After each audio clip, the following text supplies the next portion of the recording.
성경 말씀은 사사기 13장 1절에서 7절까지 말씀입니다. 구약성경 384쪽 사사기 13장 1절에서 7절까지 말씀, 여호와 하나님의 말씀을 우리가 한 목소리로 읽겠습니다. 이스라엘 자손이 다시 여호와의 목전에 악을 행하였으므로 여호와께서 그들을 40년 동안 블레셋 사람의 손에 넘겨주시니라. 소라 땅에 단지파의 가족 중에 마노아라 이름하는 자가 있더라.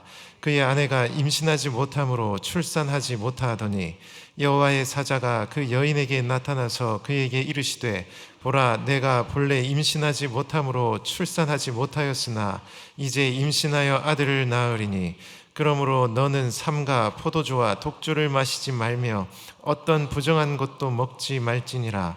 보라, 내가 임신하여 아들을 낳으리니 그의 머리 위에 삭도를 대지 말라. 이 아이는 태에서 나옴으로부터 하나님께 바쳐진 나실인이 됨이라. 그가 블레셋 사람의 손에서 이스라엘을 구원하기 시작하리라 하시니, 이에 그 여인이 가서 그의 남편에게 말하여 이르되, 하나님의 사람이 내게 오셨는데 그의 모습이 하나님의 사자의 용모 같아서 심히 두려움으로 어디서부터 왔는지를 내가 묻지 못하였고 그도 자기 이름을 내게 이르지 아니하였으며, 그가 내게 이르기를, 보라, 내가 임신하여 아들을 낳으리니 이제 포도주와 독주를 마시지 말며 어떤 부정한 것도 먹지 말라. 이 아이는 태에서부터 그가 죽는 날까지 하나님께 바쳐진 나실인이 됨이라 하더이다 하니라. 아멘. 네, 우리가 읽은 이 본문은 사사기 내용입니다. 여러분들이 사사기를 읽어본 분도 계시고 잘 모르는 분도 계실 텐데요. 사사기를 우리가 쭉 읽다 보면 사실 우리는 이 사사기에서 이스라엘의 범죄에만 주목하기가 쉽습니다.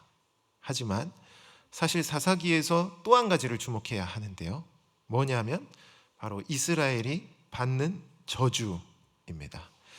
그러니까 이스라엘이 죄를 범할 때 하나님께서 저주를 내리시는 거예요. 그래서 사사기를 보면 이스라엘이 점점 비정상적인 국가가 되는 걸 확인할 수가 있습니다. 그러니까 나라가 뭔가 이상해지는 거예요. 뭔가 왜곡이 되는 겁니다. 이런 모습이 사사기에 수없이 나타납니다. 대표적인 예로 한 가지를 봤으면 하는데요. 사사기 3장 15절 말씀 우리가 다 같이 읽겠습니다. 이스라엘 자손이 여호와께 부르짖음에 여호와께서 그들을 위하여 한 구원자를 세우셨으니 그는 곧 베냐민 사람 게라의 아들 왼손잡이 에웃이라. 이스라엘 자손이 그를 통하여 모압 왕 에글론에게 공물을 바칠 때에. 자, 보시면 베냐민 지파의 사사 에웃이 등장을 합니다.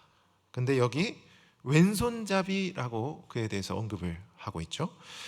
이 왼손잡이를 다양하게 해석할 수 있지만 원문으로 보면 오른손이 묶인 자라고 번역이 되어 있습니다. 그러니까 오른손이 묶였다라는 건 오른손을 못 쓰는 장애인이라는 거예요. 에웃이 이런 사람이라는 겁니다. 이어서 한 구절을 더 읽어볼까요? 사사기 20장 16절 말씀 다 같이 읽겠습니다. 모든 백성 중에서 택한 700명은 다 왼손잡이라. 물매로 돌을 던지면 조금도 틀림이 없는 자들이더라. 자, 아까 베냐민 지파 에웃이 오른손을 못 쓰는 왼손잡이라고 언급이 됐는데요. 여기서는 베냐민의 700용사가 다 오른손이 묶인 왼손잡이라고 언급을 합니다. 그러니까 이 사사기는 베냐민 지파를 언급할 때 계속 그들이 오른손을 못 쓰는 왼손잡이라는 걸 언급하는 거예요. 다른 성경에 이 왼손잡이라는 표현 한 번도 안 나옵니다. 다윗이 오른손잡이냐 왼손잡이냐, 예수님이 오른손잡이냐 왼손잡이냐 이런 거 한 번도 언급하지 않습니다. 그런데 유독 사사기에서 베냐민 지파에게만 이 표현을 쓰는 겁니다. 자, 그러면 왜 베냐민 지파가 오른손을 못 쓰는 왼손잡이인가?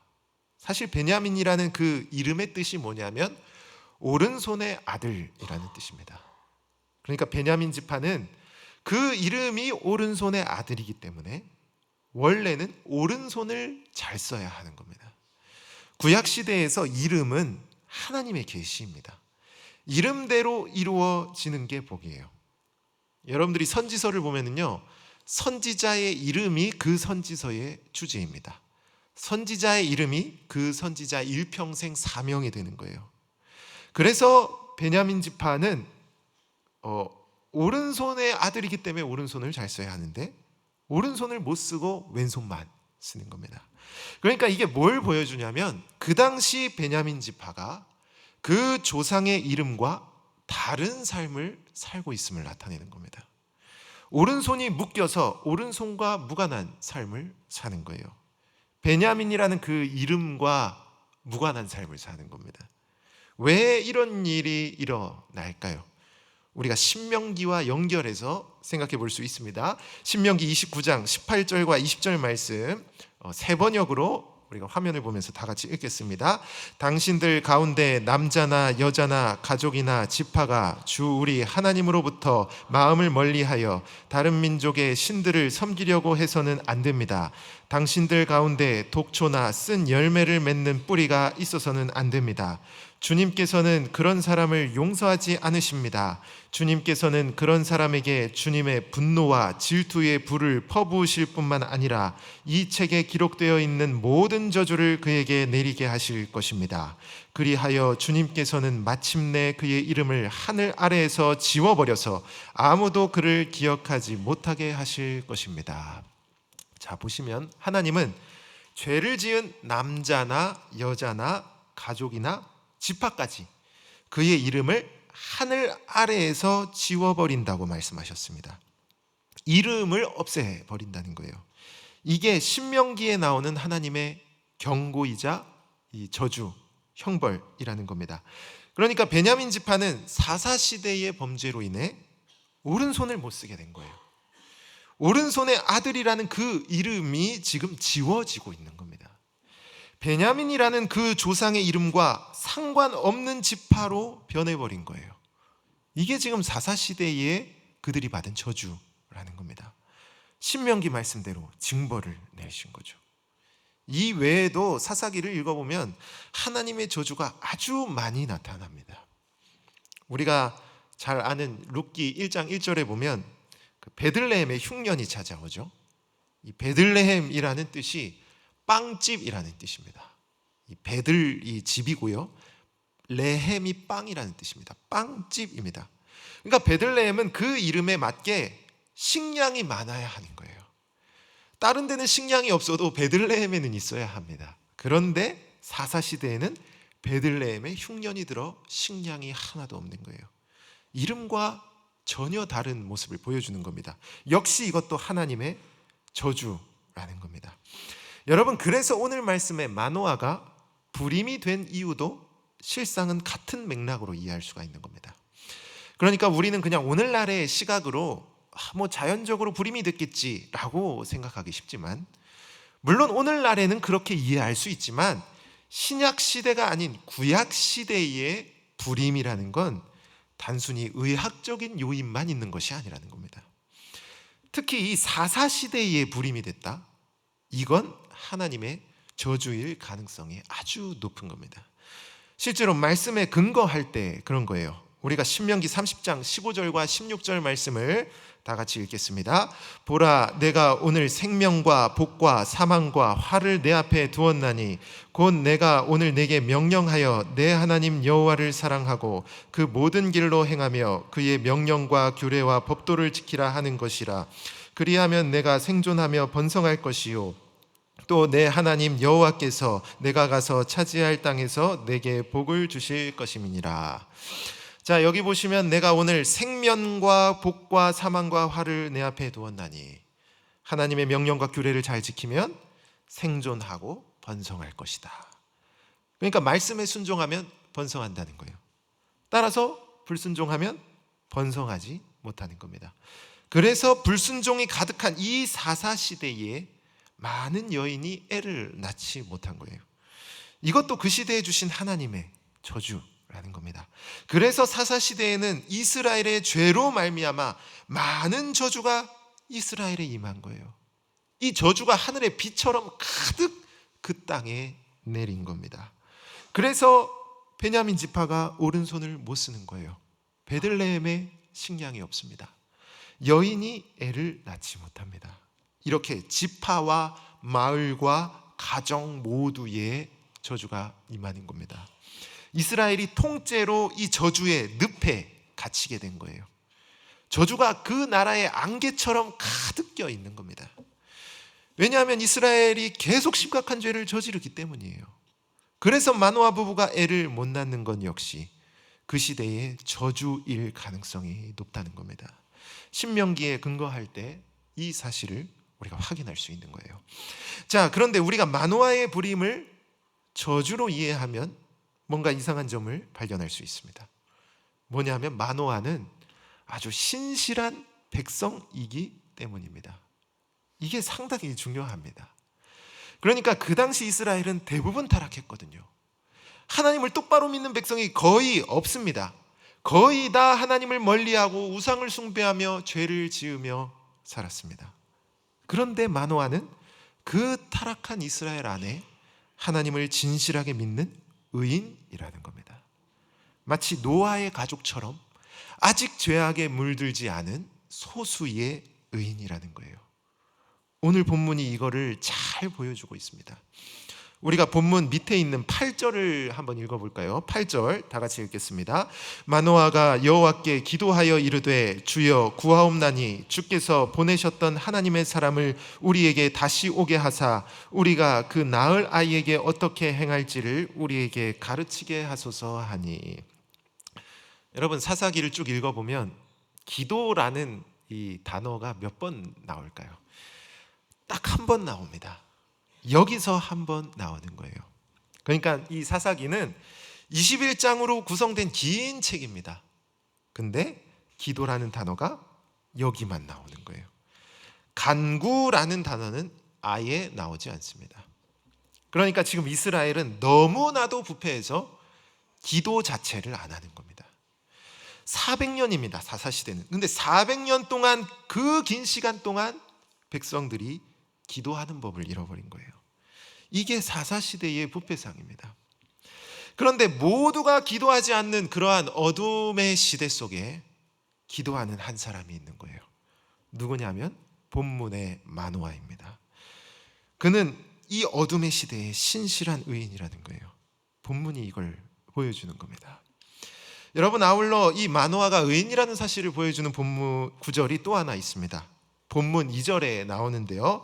우리가 다 같이 2절 읽겠습니다. 소라 땅에 단지파의 가족 중에 마노아라 이름하는 자가 있더라. 그의 아내가 임신하지 못함으로 출산하지 못하더니. 자, 여기 보시면 마노아를 단지파 가족이라고 소개합니다. 근데 그냥 단지파 가족이 아니라 소라 땅의 단지파의 가족입니다. 우리는 이거 무시하기 쉽지만 정말 중요한 표현입니다. 사실 우리가 이걸 이해하려면 한 구절을 더 읽어야 하는데요. 사사기 18장 28절 하반절을 우리가 화면을 보면서 다 같이 읽겠습니다. 단 자손이 성읍을 세우고 거기 거주하면서 이스라엘에게서 태어난 그들의 조상 단의 이름을 따라 그 성읍을 단이라 하니라. 그 성읍의 본 이름은 라이스였더라. 자, 사진을 띄워주시면요. 원래 단지파가 받은 땅이 어디냐면 저기 표시된 이 소라와 딥나와 욥바를 경계로 하는 저 땅입니다. 저 땅을 제비 뽑기로 하나님께 받은 거예요. 여호수아서에 이게 나오는 겁니다. 따라서 단지파는 하나님께서 주신 저 땅에 만족하며 원래는 저 땅에 살아야 하는 거예요. 근데 단지파가 무슨 짓을 했느냐? 사진을 넘겨주시면 하나님께 주신 그 땅을 정복하는 게 아니라 포기하고 북쪽으로 가버린 겁니다. 아까 읽은 그 라이스라는 땅으로, 저 땅으로 집단 이주를 해버린 거예요. 그러니까 하나님께서는 신명기에 땅의 경계표를 옮기지 말라고 하셨거든요. 원래 이스라엘은 임의로 땅을 바꾸거나 옮기면 안 됩니다. 하나님이 정하신 땅에서 경계를 지키며 살아야 합니다. 그게 신명기 말씀입니다. 그런데 이 단지파는 하나님 말씀을 무시하고 자기 멋대로 땅을 바꿔버린 겁니다. 자기 지파에게 주신 그 약속의 땅, 그 땅을 제멋대로 포기했다는 거예요. 이게 사사기 18장에 나오는 사건이고, 시간상으로는 오늘 말씀보다 이전에 일어난 사건입니다. 역사적으로 그렇다라는 거예요. 여러분, 그래서 본문의 단지파, 이 본문의 상황에서 단지파는 이미 북쪽으로 다 이주한 상태입니다. 그런데 아직 소라 땅에 남아있는 소수의 단지파가 있는 거예요. 그게 누구냐면 본문에 나오는 이 마노아의 가족이라는 겁니다. 그들은 말씀을 기억하며 홀로 그 땅에 남아있는 거예요. 그래서 본문이 소라 땅의 단지파라고 얘기하는 겁니다. 그러니까 이게 아주 놀라운 사실이라는 거죠. 그러니까 오늘날로 치면 세상이 좋다고 다 교회를 떠나버린 겁니다. 다 예배를 포기하고 교회를 포기하고 세상으로 떠나버린 거예요. 그런데 혼자 교회에 남아 홀로 그곳을 지키는 겁니다. 지금 온 이스라엘이 타락했어요. 단지파가 통째로 약속의 땅을 떠났습니다. 여러분들이 역대상이나 요한계시록 읽어보면요, 이스라엘 12지파 목록에 단지파가 빠져 있습니다. 집단으로 떠났기 때문이에요. 그런데 마노아는 홀로 그 땅을 지키며 그 말씀을 기억하며 그 약속의 땅을 지키며 하나님께 기도를 하는 겁니다. 여러분, 그런데 이렇게 놀라운 믿음을 품은 마노아 부부에게 어떤 문제가 있느냐? 애를 못 낳는 겁니다. 사사시대의 다른 이스라엘 백성처럼 자신도 애를 못 낳는 거예요. 타락한 이스라엘의 저주를 그들도 함께 받는 겁니다. 그러니까 실제로 죄는 다른 백성이 저질렀어요. 마노아 부부는 너무나도 신실합니다. 그들은 열심히 기도했고 열심히 그 약속의 땅을 지켰습니다. 그들은 큰 죄를 저지른 게 없어요. 그런데 다른 백성의 죄로 이스라엘에 잔뜩 그 저주의 비가 내렸는데 그 저주를 마노아의 부부가 함께 받는 겁니다. 교회가 죄를 범해서 교회 안에 무서운 저주가 임했는데 그 저주를 교회 안에 있는 신실한 백성도 함께 받는 겁니다. 성경이 이걸 실제로 말하는 거예요. 여러분, 우리가 마노아라면 어떤 심정이겠습니까? 저 같으면 벌써 우라통이 터졌을 겁니다. 솔직히 억울하잖아요. 나는 잘못한 거 없습니다. 나는 열심히 기도했고 다 약속의 땅 떠날 때 나는 그 땅을 지켰습니다. 근데 왜 내가 저주를 받냐는 거예요. 왜 애를 못 낳냐는 겁니다. 인간적으로는 납득하기 힘든 거예요. 마음 같아서는 이스라엘을 포기하고 떠나고 싶었을 겁니다. 저 같았으면 그랬을 거예요. 여러분, 그런데 마노아는 그렇게 행동하지 않은 겁니다. 그 부부는 끝까지 신실함으로 그 이스라엘을 지키는 거예요. 이스라엘에 잔뜩 내리는 그 저주를 함께 맞으며 그곳에서 기도하고 신실하게 그 약속의 땅을 지키는 겁니다. 이스라엘이라는 그 병들고 저주투성이인 그 시대의 그 구약 교회를 그는 떠나지 않는 겁니다. 그리고 신실함을 끝까지 지킬 때 누가 찾아오느냐? 하나님의 사자가 그를 찾아오는 겁니다. 그리고 삼손을 통해 하나님의 구원을 시작하시는 거예요. 하나님께서 신실한 마노아를 통해 구원 역사를 새롭게 일으키시는 겁니다. 여러분, 따라서 오늘 말씀은 성경 전체가 말하는 중요한 신앙의 원리를 우리에게 보여주는 겁니다. 뭐냐면 하나님의 백성이 죄를 범하여 하나님의 저주가 비처럼 내릴 때에, 무서운 심판과 징계가 교회를 덮을 때 우리는 그때 어떻게 해야 하느냐? 우리는 그 교회를, 그 하나님의 백성을 포기하고 떠나는 게 아니라 함께 저주의 비를 맞으면서까지 믿음을 지키고 교회와 함께 주님의 구원을 기다려야 한다는 겁니다. 성경이 실제로 이걸 말하는 거예요. 여러분, 오늘날 이 시대 교회를 바라보며 어떤 생각이 드십니까? 이 시대의 교회가 너무 신실하고 믿음이 좋아서 하나님께 복을 받을 거야, 이렇게 생각하는 분은 별로 없을 겁니다. 말하지 않아도 우리가 다 알잖아요. 이 시대의 교회는 연약합니다. 많이 부족해요. 죄에 계속 넘어집니다. 어쩌면 역사 속 어떤 교회보다 이 시대의 교회가 훨씬 연약할지도 몰라요. 어쩌면 사사시대의 이스라엘만큼 하나님 앞에 무서운 죄를 범하고 있을지도 모릅니다. 그리고 하나님은 이렇게 연약한 이 시대의 교회를 바라보며 진노하시고 무서운 심판의 회초리를 들고 이 시대의 교회를 매질하실지도 모릅니다. 정말 누가 봐도 이건 하나님의 심판이라고 여겨질 정도로 무서운 징벌이 임할지도 모른다는 거예요. 여러분, 그러나 이 시대의 교회가 연약하고 하나님의 무서운 징계를 받는다 할지라도 우리는 교회를 떠나는 것이 아니라 교회와 함께 하나님의 회초리를 맞고 교회와 함께 저주받으며 교회와 함께 고난받아야 한다는 겁니다.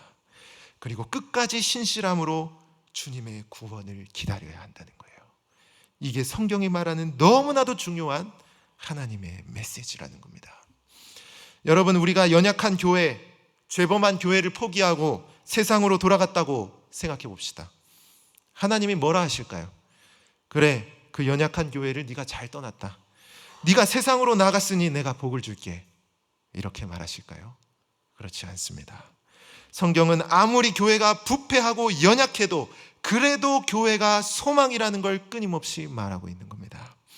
설령 교회가 말도 안 되는 심각한 죄를 저질러 하나님의 근엄한 심판을 받아도 그래도 하나님은 결국 그 연약하고 부패한 그 상처 입은 교회를 고치시고 싸매시고 교회를 통해 새로운 역사를 일으키신다라는 겁니다.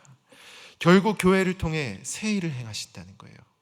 하나님의 일하심이라는 건 교회와 떨어질 수 없는 겁니다. 이건 성경이 가르치는 분명한 진리라는 거예요. 여러분, 다니엘 이야기를 잘 아실 겁니다. 솔직히 다니엘 잘못한 거 있습니까? 잘못한 거 없습니다. 다니엘은 신실한 청년입니다. 그런데 다니엘서를 보면 그가 어디에 끌려가 있을까요? 바벨론의 포로로 끌려가 있습니다. 다니엘이 잘못해서가 아니에요. 그 당시 많은 이스라엘 백성이 범죄했기 때문에 그 이스라엘 백성들을 벌하시려고 포로로 보낸 겁니다. 대다수의 악한 백성 때문에 이스라엘이 그런 징계를 받은 거예요. 그런데 그 신실한 다니엘이 그 백성과 함께 그 징계에 동참하는 겁니다. 하나님의 백성과 함께 그 심판의 장소로 그가 나아가는 거예요. 그 심판의 풀무불에 나도 같이 뛰어드는 겁니다. 교회와 함께 하나님의 근엄한 회초리를 맞는 거예요. 여러분, 다니엘이 하루에 3번씩 창문을 열고 기도합니다. 왜 창문을 열고 기도할까요? 자기 출세를 위해서? 그렇지 않습니다. 열왕기상 8장 48절을 보면 자기를 사로잡아간 적국의 땅에서 내가 주의 이름을 위하여 건축한 성전 있는 쪽을 향하여 주께 기도하거든. 그리고 50절에 보면 주께 범죄한 백성을 용서하시며 주께 범한 그 모든 허물을 사하시고 그들을 사로잡아간 자 앞에서 그들로 불쌍히 여김을 얻게 하사 그 사람들로 그들을 불쌍히 여기게 하옵소서. 다니엘은 이 말씀을 기억하며 창문을 열고 성전을 바라보며 매일같이 기도한 겁니다. 그러니까 범죄하여 하나님의 무서운 심판을 받는 그 이스라엘을 위해, 심판받는 그 시대의 교회를 위해 그는 하나님께 매일 간구한 겁니다. 다니엘은 잘못한 거 없어요. 그가 잘못해서 포로로 끌려온 게 아닙니다. 하지만 그럼에도 그는 교회와 함께 벌을 받으며 그곳에서 구원을 기다리는 겁니다. 그 연약한 교회를 포기하지 않는 거예요. 그 연약한 교회를 저주하고 조롱하며 외면하는 게 아니라는 겁니다. 다니엘은 그 연약한 교회와 자신의 운명을 하나로 묶는 겁니다. 교회의 운명을 자신의 운명과 동일시하는 거예요. 그리고 쓰러져가는 교회와 함께 고난을 받으며 그 교회 안에서 구원을 구하는 겁니다. 심각한 죄로 인해 하나님의 벌을 받는 그 백성들과 함께 벌을 받으며 하나님의 구원을 갈망하는 거예요. 그리고 다니엘이 그토록 간절히 기도하며 구원을 바랄 때 누가 찾아올까요? 오늘 마노아에게 여호와의 사자가 찾아왔듯이 그에게 천사 가브리엘이 찾아옵니다. 똑같은 겁니다. 그리고 가브리엘이 찾아와서 뭘 말할까요? 미래를 알려줍니다. 하나님께서 일하실 것, 곧 소망을 보여주는 거예요. 그리고 다니엘이 근심으로 지쳐 쓰러질 때 가브리엘이 말합니다. 큰 은총을 받은 사람이여 두려워하지 말라. 평안하라, 강건하라, 강건하라. 그를 위로하고 힘과 용기를 주는 겁니다. 죄를 범한 백성들을 포기하지 않고 그들과 함께 고난받으며 그들의 구원을 구하는 다니엘에게 하나님은 위로와 힘을 주시고 그 시대에 새 시대의 소망을 보여주시는 거예요. 이게 다니엘서가 말하는 너무나 중요한 교훈 중 하나라는 겁니다. 여러분, 한나의 이야기도 마찬가지입니다. 한나 신실한 여인입니다. 그런데 한나도 애를 못 낳는 불임 여성이에요. 똑같은 사사시대입니다. 그 당시 불임, 하나님의 저주라는 겁니다. 따라서 한나는 하나님의 저주를 함께 받고 있는 겁니다. 범죄한 이스라엘이 받는 그 징계에 그도 동참하는 거예요. 범죄한 구약시대 그 교회가 받는 저주를 자신도 함께 받는 겁니다. 한나는 매년 성막에 올라갑니다. 근데 그 성막에 누가 있습니까? 타락한 엘리 제사장과 그 아들들이 있습니다. 실제로 그 시대의 성막은 아주 부패한 성막입니다. 한나도 그 사실을 분명 알았을 거예요. 그 성막이 정상이 아니라는 걸 분명 알았을 겁니다. 그런데 한나는 그 타락한 이스라엘 안에서 그 타락한 성막에 매년 올라가는 겁니다. 그리고 기도하는 거예요. 하나님의 저주를 이스라엘과 함께 받으며 그 타락한 성막과 이스라엘을 포기하지 않는 겁니다. 그 시대의 부패한 교회를 조롱하고 비난하며 세상으로 뛰쳐나가지 않는 거예요. 교회를 포기하고 외면하는 게 아니라 오히려 그는 징계를 받는 그 시대의 교회 안에서 인내하며 신실함으로 주님의 구원을 기다리는 겁니다. 이게 한나의 신앙이라는 거예요. 여러분, 한나의 기도가 그냥 애 하나 달라는 기도로 생각한다면 큰 오산입니다. 한나가 애를 낳은 후에 노래를 부르죠. 사무엘상 2장 1절에 보면 주의 구원으로 말미암아 기뻐하니이다. 여러분, 그 노래를 다 읽어보면요, 애 주셔서 감사합니다 이런 노래는 아닙니다. 그것은 구원의 노래입니다. 그러니까 한나는 그 당시 이스라엘의 부패상을 정확히 알고 있었고 또 자신의 출산이 구원의 신호탄임을 그가 깨달았던 겁니다. 그리고 하나님은 실제로 그 아들 사무엘을 통해 온 이스라엘을 회복하는 놀라운 역사를 행하신 거예요. 여러분, 심지어 우리의 영원한 구주이신 예수님도 마찬가지입니다. 예수님은 하늘의 영광스러운 보좌를 버리셨습니다. 그리고 죄와 흑암에 갇힌 이스라엘 안으로 내려오신 거예요. 사람의 몸으로 오셨습니다. 그리고 그 범죄한 백성을 포기하지 않으시고 홀로 끝까지 순종하시고 심지어 백성들이 받을 그 모든 형벌과 저주를 십자가에서 다 받으셨습니다. 그리고 우리의 영원한 소망이 되어주신 거예요. 흑암에 갇힌 백성들 안에서 빛이 되셨으며 친히 부활하심으로 그 구약시대, 그 구약의 연약한 교회를 신약의 교회로 새롭게 일으키신 겁니다. 이처럼 예수님조차 죄를 범하고 연약한 그 시대의 교회를 외면치 않으시고 그 교회 안에서 끝까지 신실함으로 순종하셨던 겁니다. 그리고 주님께서 순종하실 때 하늘 아버지께서 그 예수님을 영원한 교회의 소망으로 세워주신 거예요. 예수님의 사역도 실상 다르지 않다라는 겁니다. 여러분, 그러므로 우리가 이 시대의 교회를 바라볼 때도 마찬가지입니다.